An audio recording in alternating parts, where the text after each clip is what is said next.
হয় শ্ৰীকৃষ্ণ দৌলযাত্ৰা মহোৎসৱৰ আজি তৃতীয় দিন আজি মূল কাৰ্যসূচী গোসাঁই ফুৰোৱা উৎসৱ ইতিমধ্যে আৰম্ভ হৈছে আমি দৰ্শকসকলক পোনপটীয়াকৈ ইয়াৰ সামগ্ৰিক পৰিৱেশ দেখুৱাইছোঁ গায়ন বায়ন আৰু ন ধেমালিৰ পৰিৱেশনেৰে এনেদৰে দৌল গোবিন্দ গোসাঁইক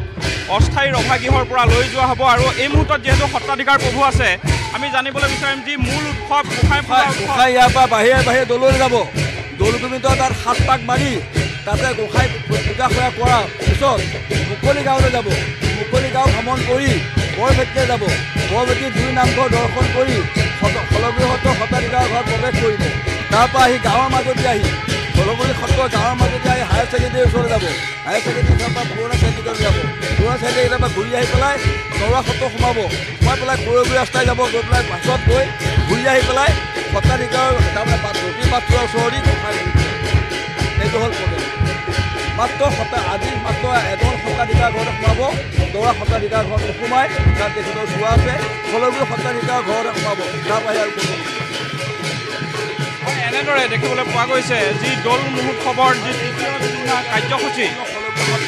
ফলগুৰি সত্ৰৰ সত্ৰাধিকাৰ পৰিচালনা হৈছে যিহেতু দৌৰা সত্ৰাধিকাৰে নোৱাৰিলে গতিকে ফলগুৰি সত্ৰৰ গোটেই গায়ন বায়নৰ পৰা আৰম্ভ কৰি গোটেইখিনি ফলগুৰি সত্ৰাধিকাৰ প্ৰভুৱে এইখিনি ব্যৱস্থা কৰিছে হৈ গ'ল হয় আজি দৌল মহোৎসৱৰ যি তৃতীয় দিনা মূল কাৰ্যসূচী ইতিমধ্যে আৰম্ভ হৈছে আৰু এনেদৰে গায়ন বায়ন আৰু ন ধেমালি পৰিৱেশনেৰে এনেদৰে দৌল গোবিন্দ গোসাঁইক যি অস্থায়ী ৰভাগৃহত ৰখোৱা হৈছিলে সেই ৰভাগৃহৰ পৰা বৰ্তমান সময়ত মাংগলিক কাৰ্যসূচীৰ মাজেৰে লৈ যোৱা হ'ব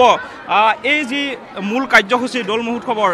দেখিবলৈ পোৱা গৈছে ৰাজ্যৰ বিভিন্ন প্ৰান্তৰ ভকত বৈষ্ণৱৰ উপস্থিতিত উদুলি মুদুলি পৰিৱেশে বিৰাজ কৰিছে কি ক'ব সঁচাকৈয়ে ইয়াত এটা ঐতিহ্যপূৰ্ণ অনুষ্ঠান যি অনুষ্ঠানত সমগ্ৰ অসমবাসীয়ে নহয় ভাৰতবাসীৰ ভক্ত বৈষ্ণৱে আহি সমাৱেশ হৈছে আৰু বিগত বছৰৰ দৰে এইবাৰ অধিক ভক্তৰ সমাৱেশ হোৱা আমি উপলব্ধি কৰিছোঁ আপোনালোকে নিজে অনুভৱ কৰিছে যি আমাৰ উদ্দেশ্য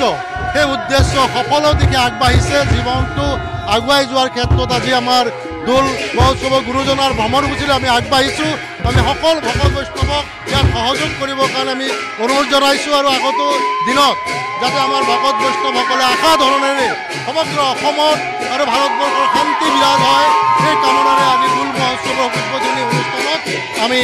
আগবাঢ়ি গৈছোঁ আজি আমাৰ গুৰুজনাক আমি দৌল মন্দিৰলৈ লৈ যোৱাৰ এটা ব্যৱস্থা কৰিছোঁ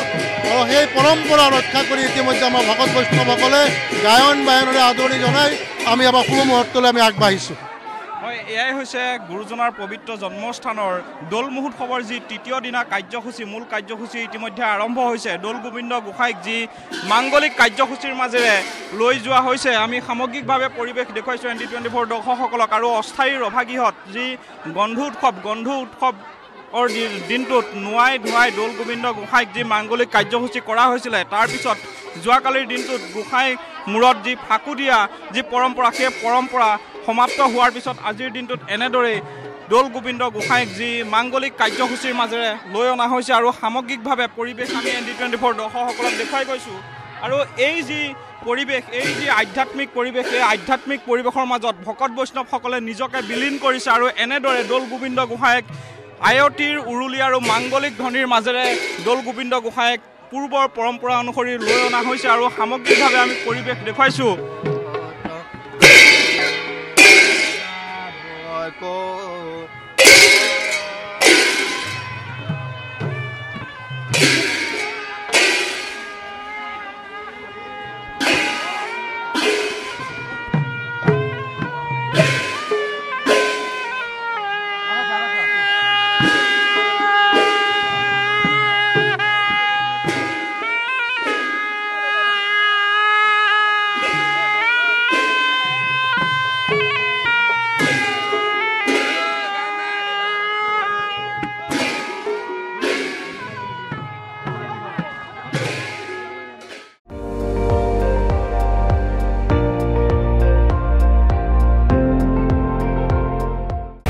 আপুনি চাই আছে ND24